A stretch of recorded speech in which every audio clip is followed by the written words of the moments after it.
Bueno, comenzaremos con la imposición ya. Buenos días, mi nombre es Luis Fermín, seré su presentador en este día. Nuestro grupo es The Next Step. Los cambios son para los valientes y el siguiente paso es el cambio.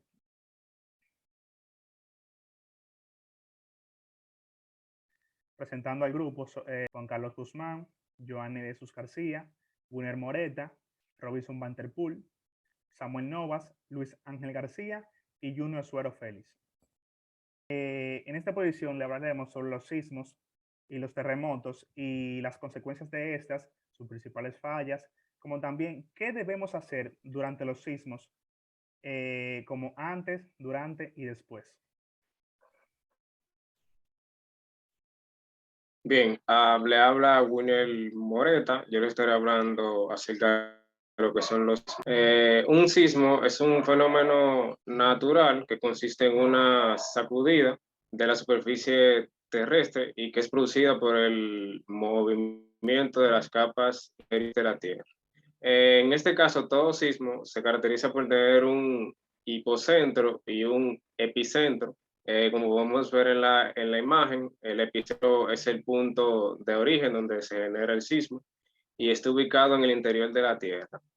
Por otro lado, el epicentro es el punto de la superficie que se proyecta en el movimiento de la placa tectónica y como podemos ver en la imagen, está ubicado encima del epicentro. Esto quiere decir que viene siendo el punto de la superficie que se percibe, vamos a decir, con mayor intensidad eh, en el terremoto que se causa el edificio.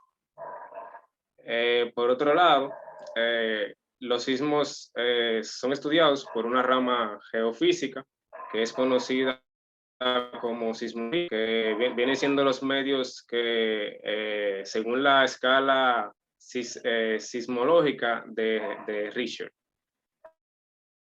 La palabra siendo seísmo, que esta viene siendo a su vez del griego seísmos, que significa sacudida, y por esta parte viene también la palabra de terremoto, que proviene del latín terremotus, que significa el movimiento de la tierra.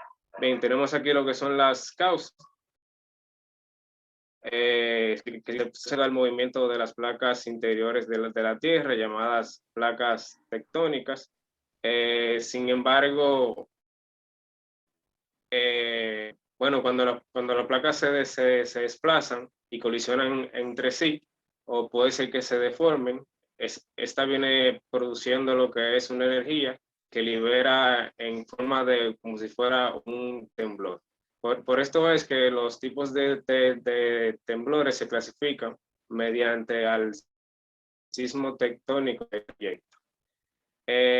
Algunos sismos pueden ser provocados por volcanes, ya sea por el magma que se va hacia la superficie y que genera las sacudidas sísmicas que se producen en la Tierra. Por otro lado, tenemos las consecuencias de los sismos, la cual dependiendo de su intensidad, los sismos pueden provocar diversas consecuencias en la naturaleza y para la vida humana. Entre ellas podemos encontrar los roces de los suelos, las destrucciones del patrimonio material. Esto causa muertes, incendios, maremotos y el deslizamiento de las tierras. Anualmente, en el mundo pueden ocurrir más de, vamos a decir, un número ya de 300.000 sismos, aunque la mayoría de estos no se producen con pérdidas ni daños materiales, pero la mayoría son más de bajo porcentaje, ya que ni se sienten, pero sí ocurre. La siguiente, por favor.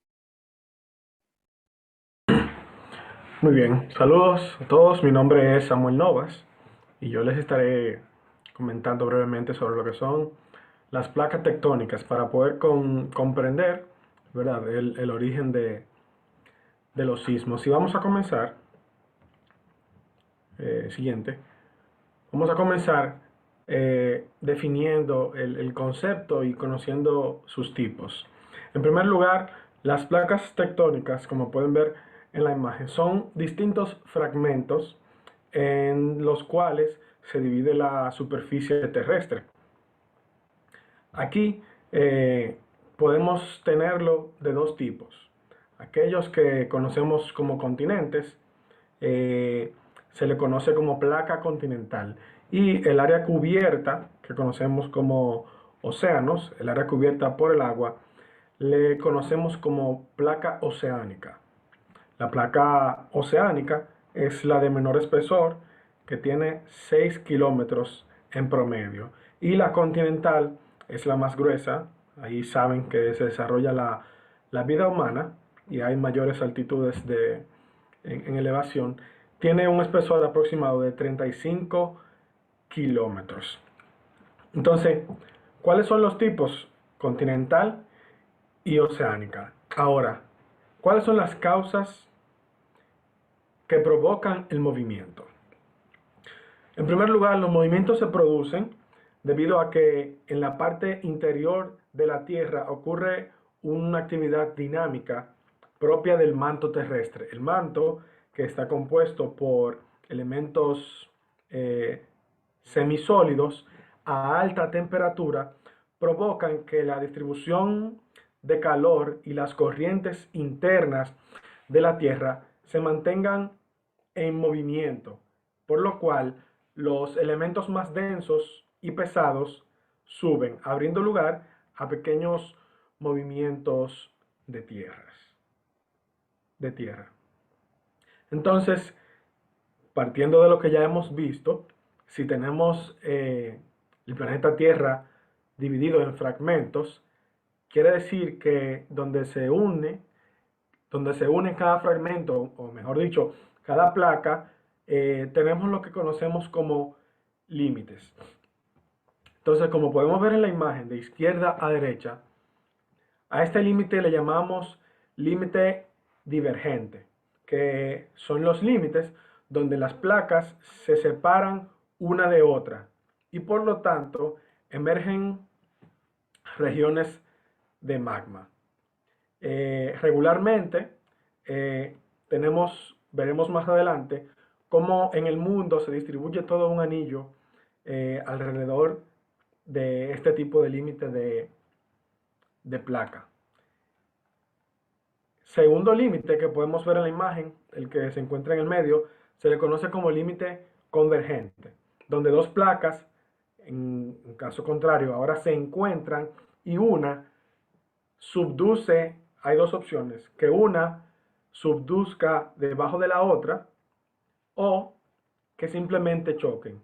En este caso podemos ver cómo una placa, en este caso la oceánica, se adentra en la placa continental. Ahí se le llama que se produce una zona de subducción. Puede ser de tipo continental también. O sea, puede ser una placa continental subduce otra placa continental, dando origen a sistemas montañosos como lo que son la cordillera de los Andes. O, como vemos en la imagen, una placa oceánica que se subduce en una placa continental. También puede ser un encuentro de colisión, donde se originan otras masas continentales de mayor altitud, como lo son el Himalaya o los Alpes. Y por último, dentro de los límites que vemos ahí, está el límite transformante. Este límite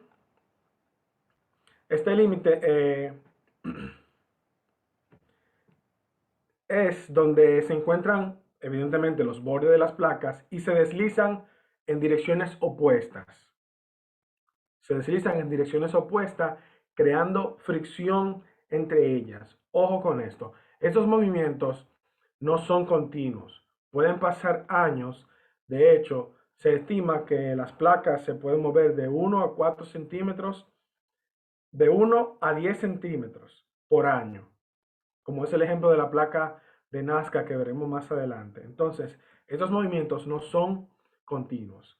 Pueden tardarse años acumulando fricción acumulando fricción hasta llegar a un punto donde se rompe toda esta energía acumulada, se desata la energía acumulada y provoca lo que el compañero ya había definido como sismos. De entonces, antes de eso, las actividades en un límite de placa divergente, regularmente tenemos vulcanismo. Los volcanes son un producto de un límite de placa divergente.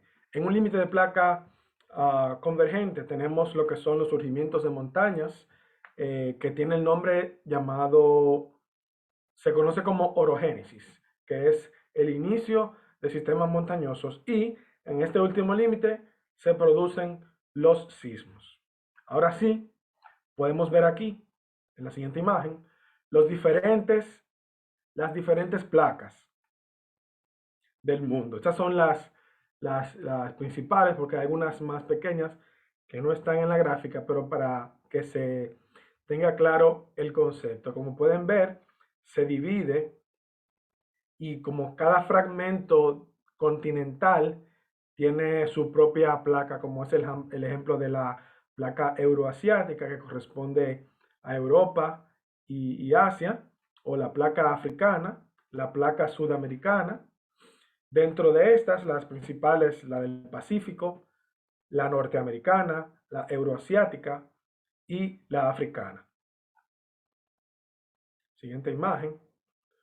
Podemos ver aquí, este sería el mismo mapa, pero ahora con descripciones más, con mayores descripciones. Cada flecha indica cuál placa, o sea, indica cómo se comporta el límite entre cada placa. Como puede ver, la línea roja indica que hay una fosa oceánica, y las flechas indican la dirección de cuál placa subduce o converge con la siguiente, dándose así diferentes tipos de sistemas montañosos, volcanes o diferentes sismos en el mundo. Como pueden ver, es muy raro que, por ejemplo, en Nueva York se origine un sismo, porque ellos no tienen diferentes tipos de placas haciendo límites. Sin embargo, pueden ver en el este, por California, que veremos más adelante dentro de las fallas, que ahí sí hay un límite de placa entre la pacífica y la norteamericana. Entonces, los sismos ocurren donde hay placas, límites de placas. Muchas gracias.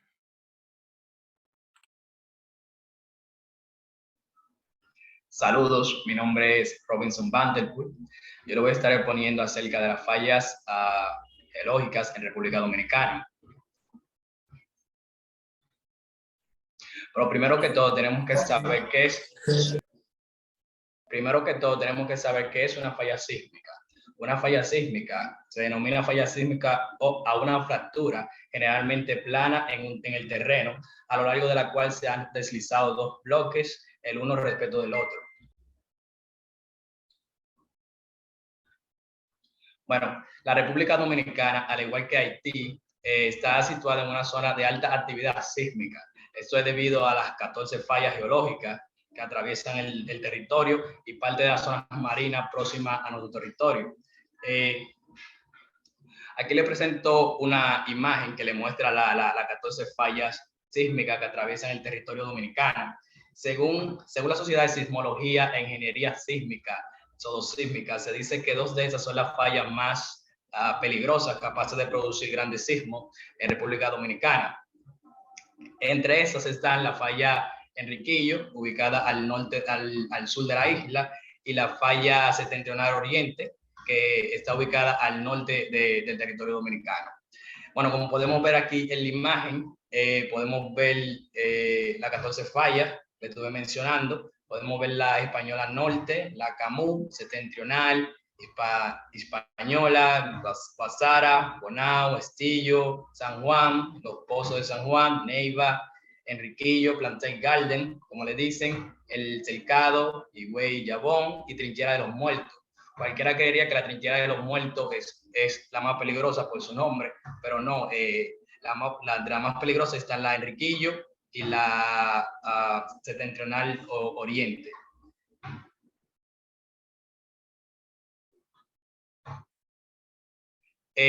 Bueno, ahora les voy a estar hablando un poco más acerca de lo que es la falla septentrional oriente. La falla septentrional oriente es una falla que discurre al lado norte de la isla, como estuve mencionando, y no es más que una fisura o hendidura entre las rocas de la corteza terrestre que atraviesa la parte norte de la isla.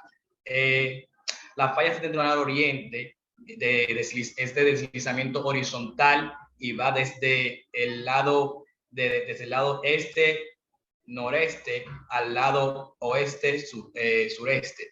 Esta falla se dice que es la más grande y por ende la que puede llegar a producir mayores terremotos, según los estudios que se le han hecho. Si comparamos la falla septentrional oriente con la Enriquillo, podemos decir que la falla Enriquillo es relativamente tranquila en comparación con la septentrional oriente, ya que en las últimas décadas la falla Enriquillo no ha producido grandes terremotos o sismos, al menos lo que consta en el territorio dominicano. Bueno, ya para culminar, yo entiendo que tanto República Dominicana como Haití no llevan las normas suficientes de construcción para un país con tanta actividad sísmica y con tantas fallas geológicas, como ustedes pueden ver aquí, en el sentido de que si se llegase a producir un sismo a gran escala, serían bastante las muertes que habría en este territorio. Bueno, hasta aquí ha sido mi exposición y lo dejaré con mi compañero siguiente.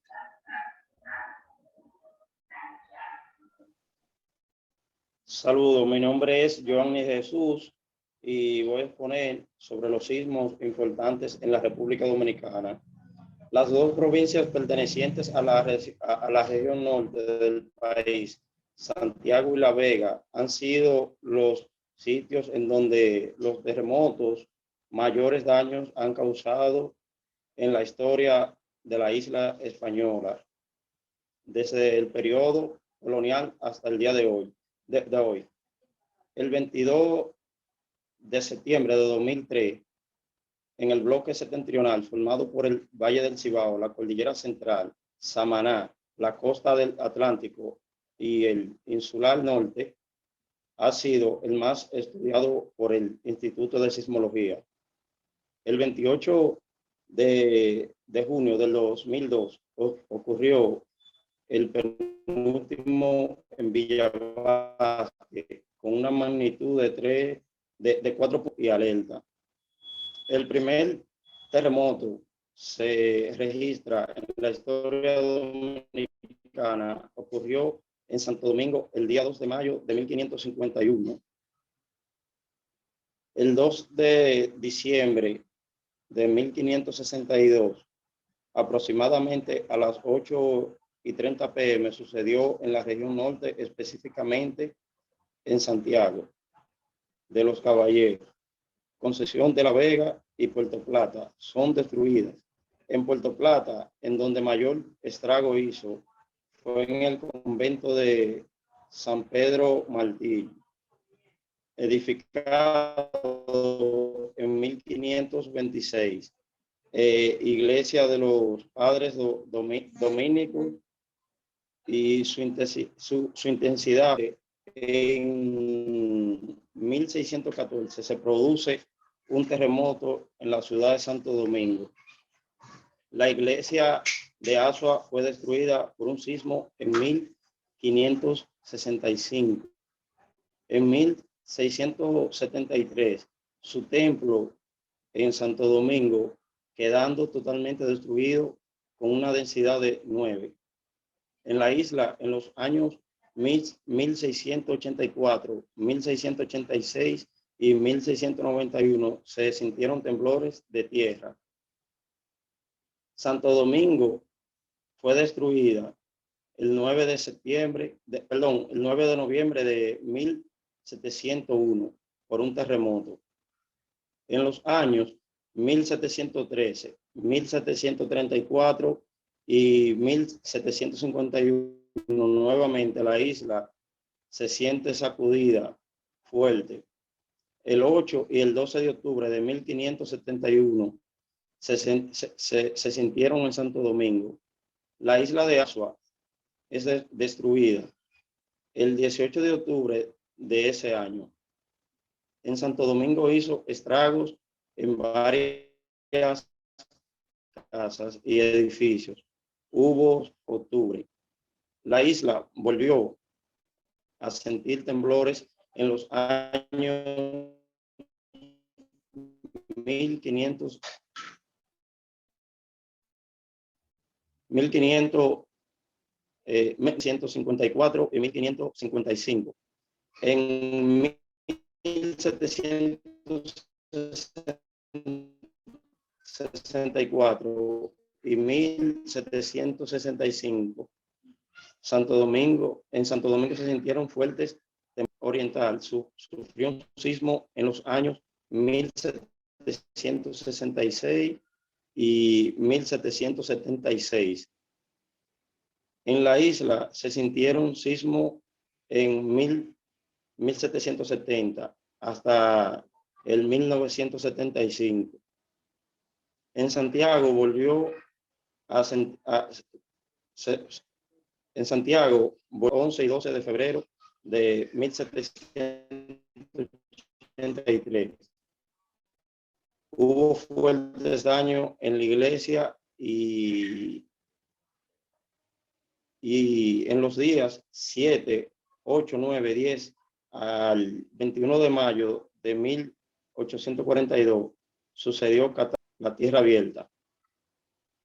Al cerrarse luego trajo, luego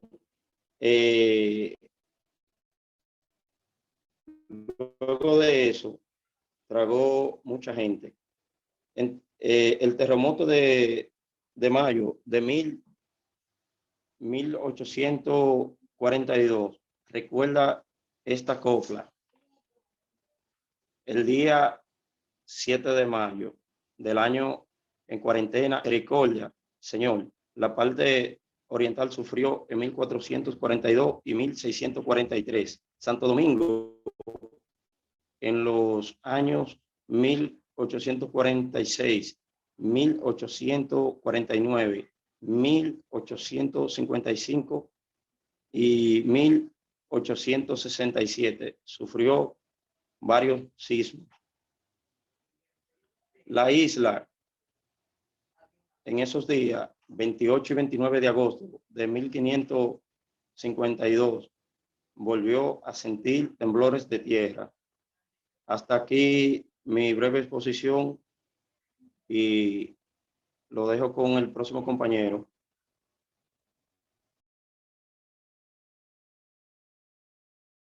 Entonces, como ya hemos visto, no solamente en República Dominicana, ¿verdad?, sino que también en el mundo, y yo les estaré comentando sobre esas fallas principales que podemos encontrar alrededor del mundo. Ya mi compañero definió lo que es una falla y vemos como una de las principales del mundo, disculpen, ahora sí, vemos como una de las principales del mundo lo que es la falla de San Andrés. Esta se encuentra en California y, como vimos anteriormente, los tipos de límites. Esta es una falla que tiene un límite transformante, que tiene una longitud incluso de 1.300 kilómetros a todo lo largo del estado de California y Baja California en México. Esta placa tiene el encuentro, esta falla geológica se produce en el encuentro de la placa norteamericana y la placa del Pacífico. También vemos lo que es la falla de San Ramón, que esta tiene lo que es un deslizamiento vertical, contrario a la falla de San Andrés, que esta tiene un deslizamiento vertical y, como les comentaba ahorita, esta falla es la responsable de la formación de una sierra que tiene el mismo nombre. Dicha sierra y dicha falla se encuentran en Chile. Y la falla de Matagua, que se encuentra en Guatemala y el sureste de México. Finalmente, la falla de Altitag, que es una falla que comenzó y aún continúa hace unos 400 millones de años su movimiento. Esta se encuentra en China. Muchas gracias. Aquí vemos, pues, lo largo de la falla de San Ramón y imágenes de la falla de San Andrés. Siguiente.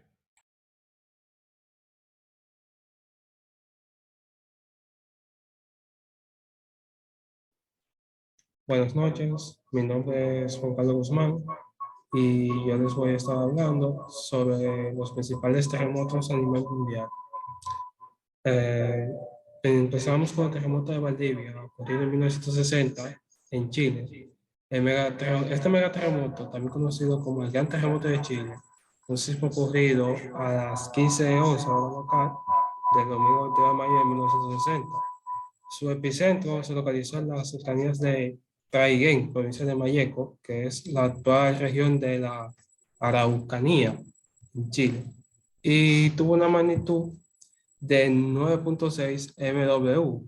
O sea, esta escala, la escala MW, o también conocida como escala sismológica de magnitud momento, que es una escala logarítmica usada para medir y comparar terremotos. Siendo el terremoto más potente registrado instrumentalmente en la historia de la humanidad.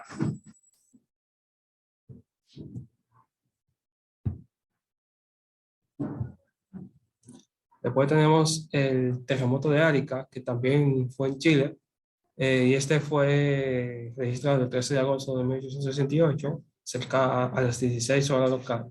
Su epicentro se localizó frente a las costas de Arica, la entonces capital de la provincia de Arica, que en ese tiempo era de Perú, y luego pasó acá a Chile. Se estima que liberó una energía equivalente a un sismo de 9.0 MW. Luego tenemos el ocurrido terremoto de Chile en 2010, que vino acompañado con un tsunami. Ocurrió a las 03:34:08 hora local del 27 de febrero de 2010. También tiene con el numerónimo 27F. Y dicho terremoto alcanzó una magnitud de 8.8 MW. El epicentro se ubicó en el mar chileno, frente a la costa de la entonces región del Biobío, actual región de Nublar, cerca de 150 kilómetros al noroeste de Concepción y 63 kilómetros al suroeste de Cauquenes, a una profundidad de 30.1 kilómetros bajo la corteza terrestre. Este sismo se caracterizó porque tuvo una duración máxima de 4 minutos en las zonas cercanas al epicentro. Luego tenemos el terremoto de Ecuador y Colombia de 1906, que fue un terremoto que azotó las costas de Ecuador y Colombia, cerca de la provincia de Esmeraldas, el 31 de enero de 1906, a las 10:36. Dicho terremoto tuvo una magnitud de 8.8 MW. Luego tenemos el terremoto de Valparaíso, que fue un movimiento sísmico ocurrido a las 04:45 hora local del 8 de julio de 1730, con epicentro a unos 10 kilómetros al norte del puerto de Valparaíso, Chile, cuyo terremoto fue percibido desde Iquique hasta Osorno y dañó la infraestructura de las ciudades de Valparaíso, Santiago, La Serena y Concepción, las 4 ciudades más pobladas del país. Dicho terremoto también provocó un maremoto muy destructivo en toda la zona central de Chile. Hasta aquí mi exposición. Muchas gracias.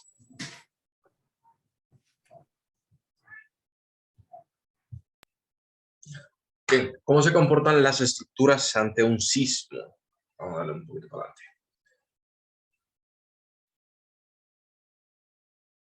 Un poquito para abajo, por favor. Bien, el comportamiento sísmico de las estructuras de hormigón armado, que es la mayor cantidad o lo más común de estructuras que vamos a ver en nuestra sociedad, que es por lo que usualmente construimos acá, en hormigón armado, ha sido analizado e investigado más que cualquier otro tipo de material. Por eso estoy diciendo que es el material más común acá en el país. Su rigidez puede ser utilizada para minimizar las deformaciones sísmicas y, por tanto, reducir el daño en los elementos estructurales y no estructurales. La siguiente, por favor. ¿Cómo se considera el efecto sísmico en las estructuras? Podemos interpretar el efecto de un terremoto en las construcciones como un movimiento brusco de sus fundaciones. El valor de dicha fuerza va a depender de la aceleración, o sea, de la fuerza con la que impacte el sismo a la estructura. Esto representaría la intensidad del sismo y de nuestro peso, o sea, dependiendo del peso de la estructura, que representa la masa del edificio. Es decir, un edificio, supongamos que esto es un edificio, con una masa X, y este es un edificio con una masa mayor. Cuando lo golpee la carga sísmica, que es una carga lateral, el edificio, con masa mayor, va a sufrir, como dice acá, una aceleración mayor. En este caso tenemos el edificio más largo. Este es más chiquito. Lo golpea una carga lateral. Si lo golpea, se queda tambaleando. Este no, un poquito menos. Oscila más este. Un ejemplo bastante gráfico, con un control. Bueno, pero seguimos la siguiente. Ahí abajo. ¿Qué fuerzas actúan sobre un edificio cuando se produce un temblor? Como acabamos de decir con el ejemplo del control y el celular. Fuerzas laterales, horizontales. Esas son las fuerzas que se le ejercen a dos elementos, en este caso estructuras. El movimiento telúrico no daña las edificaciones por el impacto. O sea, no es que tengo las dos estructuras acá, vamos a hacer ejemplos bien prácticos mientras explicamos. No es que viene el terremoto, 9 grados, por el impacto que provoca, no es eso lo que la daña, sino es el cambio de su estado, el cambio del estado de la estructura A o estructura B, la inercia, que como todos lo conocemos en física. Eso es lo que más afecta la estructura. A partir de la fuerza que afecta, produce una inercia, y esto produce una vibración en la masa del edificio. Y esto lo conocemos como fuerzas sísmicas.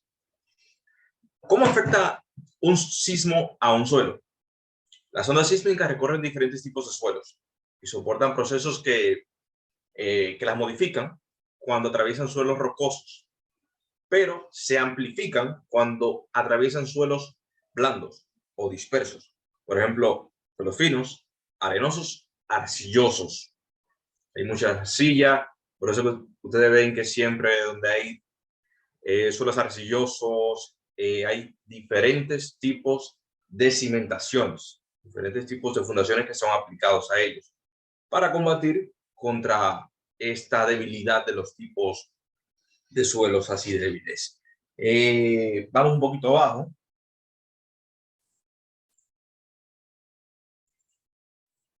¿Qué tipos de esfuerzo resisten más las columnas de los edificios de un terremoto? Aquí, nunca mejor dicho, los dos elementos que tenemos acá. Tenemos una estructura, un edificio, contra otro edificio. Supongamos que este edificio, como lo estamos viendo más chiquito, tiene columnas más pequeñas. Y este, lo estamos viendo más alto, tiene columnas más largas. La columna corta, esta, va a fallar por el aplastamiento, evidentemente. Pero cuando le golpee el sismo, como tiene un delta Y, o sea, una altura más corta, solamente se va a desplazar en una proporción dependiendo su altura, por lo que no va a sufrir tanto. En cambio, esta, como mencionamos ahorita, va a sufrir más, porque su delta Y es mayor y va a producir mayor bandeo, mayor oscilación. Por lo que se dice que siempre es un 5% más lo que afecta la capacidad de carga de la columna. O sea, el elemento tiende a fallar. Vamos con la siguiente, el dimensionamiento de las cargas sísmicas para una estructura. Aquí está. Esto va a depender del terremoto y dependiendo la zona en donde se sitúa el edificio. Como decíamos ahorita, el tipo de suelo. Si es arcilloso, si es fino, depende el tipo de suelo. O si es rocoso, excelente. Nuevamente el tipo de suelo en el que se sitúa el edificio y la distribución de las masas del edificio. No es lo mismo un edificio de masa X que un edificio de masa mayor que X. O sea, no va a sufrir igual y no va a reaccionar igual.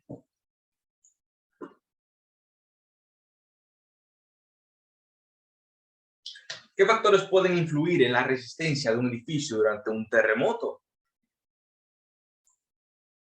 Según los especialistas, son los siguientes. La altura, como decíamos ahorita, supongamos que son edificios, la altura me va a influir en la resistencia del edificio por los factores que mencioné anteriormente. La simetría. Si tengo un edificio veámoslo desde este punto de vista. Supongamos que este es otro edificio muy alto y el ancho del edificio es muy fino. Evidentemente se va a bandear más que si tuviéramos este edificio alto, pero su centro de apoyo más ancho, va a tender a bandearse menos. Y la distribución de las masas, que también va de la mano con el ejemplo que acabo de hacer. No es lo mismo un edificio así que un edificio así. O sea, de alto, delta Y, pues delta X de base, no es lo mismo que uno así. Podemos seguir con la siguiente. La otra. ¿Qué es el factor de comportamiento sísmico?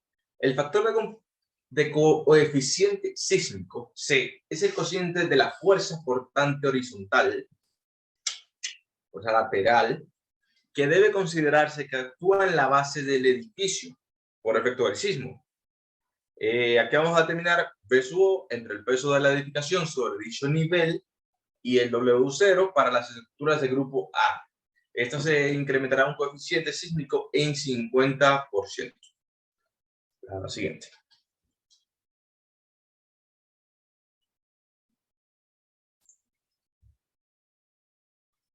Metodologías de diseños que dan respuestas recientes, que contemplan revisión en 3 etapas. La primera es el prediseño global. Un uso adecuado de los espectros de respuesta proporciona información que permite determinar las características mecánicas globales tales como coeficientes sísmicos, periodo de vibración, amortiguamiento y capacidad de deformación de una estructura. El diseño local preliminar, una vez que se encuentran las características globales en una estructura, es necesario establecer las propiedades estructurales y el detallado a nivel local. Por ejemplo, tamaño, resistencia y el detallado de los elementos estructurales. Y revisión del diseño preliminar. Se han propuesto algunas recomendaciones para la revisión del diseño preliminar a través de una serie de análisis dinámicos, estructurales, que permiten establecer el desempeño de las estructuras a nivel local. Esto es que lo ponen en un programa, la estructura, como si fuese una maqueta, pero virtual, y la someten a las cargas para ver cómo reacciona. Esto es lo que es una revisión de diseño preliminar. ¿Qué es el índice de vulnerabilidad sísmica? Bueno, es el nivel de daño que pueden sufrir las edificaciones realizadas por el hombre durante un sismo. La vulnerabilidad refleja la falta de resistencia de una edificación frente a los sismos. Esto depende de las características del diseño, que era todo lo que habíamos mencionado anteriormente. ¿Cómo afecta el terremoto en una construcción? Bueno, las ondas sísmicas afectan la estructura en función de diferentes características. Si son ondas bajas de frecuencia, todos sabemos lo que es la frecuencia, hacen que los edificios altos, que es lo que mencionaba ahorita, la comparación de este con este, entren en resonancia, afectando en menor grado a los bajos. O sea, no es lo mismo la oscilación de este chiquito con este grande. Este va a ser más, le va a afectar más a la estructura, en todos sus elementos estructurales.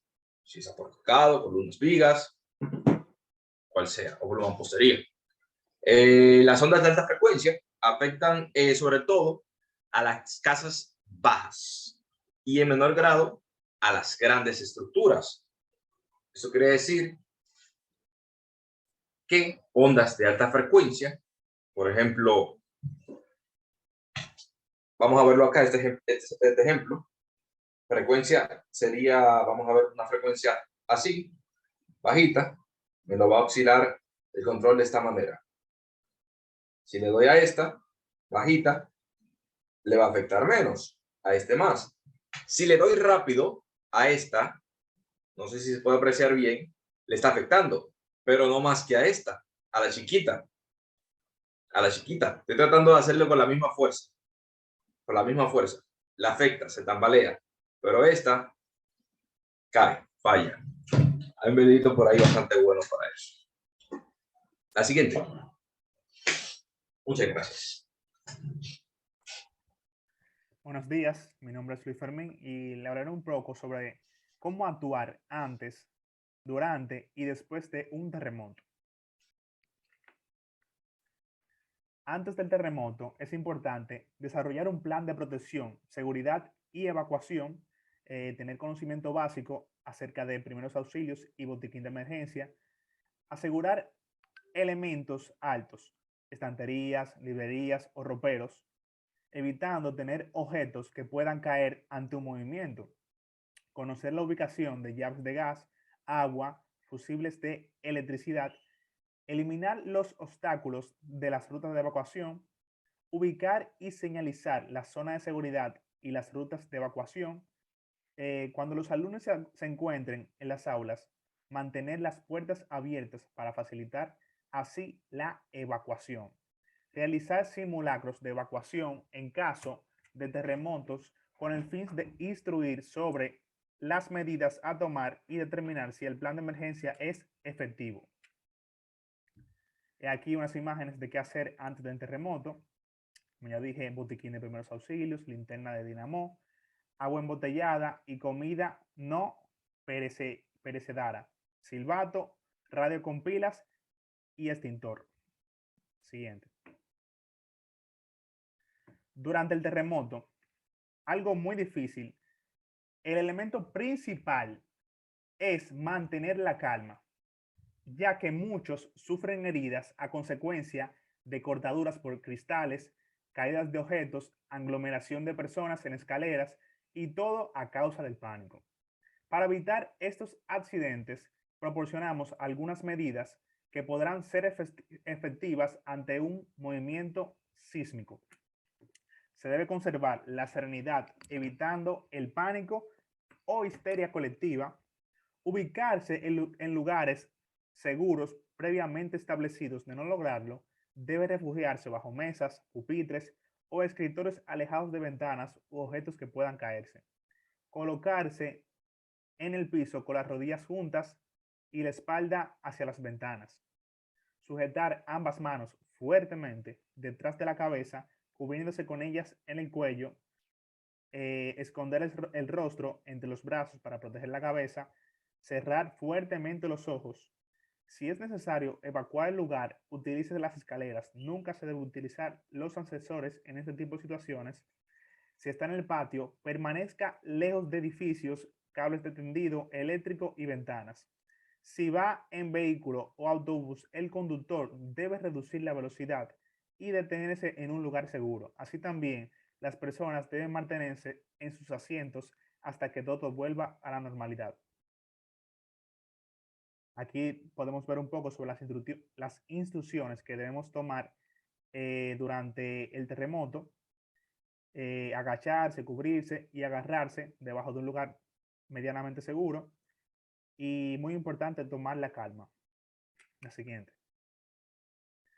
Después del terremoto, es importante observar si alguien está herido y practicar primeros auxilios, dirigirse a la zona de protección ya establecido sin perder la calma y sin alejarse del grupo, no tocar los cables de energía eléctrica que han caído, cerrar las llaves de gas para evitar cualquier fuga y usarlo nuevamente hasta que se haya realizado la inspección adecuada. como también controlar el flujo de agua y no utilizarlo hasta revisar las alcantarillas, cerrar los circuitos de energía eléctrica para evitar accidentes por contacto con alambres caídos o un posible incendio, no regresar a las áreas dañadas sin previa autorización y solo utilizar el teléfono en llamadas urgentes, sintonizar la radio para conocer las medidas de emergencias adoptadas. Aquí vemos un poquito de forma ilustrada lo que tenemos que hacer: cerrar las llaves de agua, luz y gas, siempre utilizar las escaleras, apagar todo tipo de fuego, iluminar con la linterna y no entrar en edificios que están previamente dañados.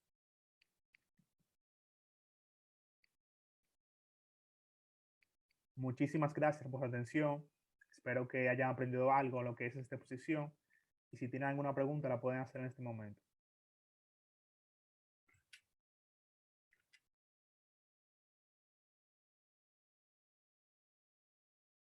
Bueno, si no hay preguntas, muchas gracias.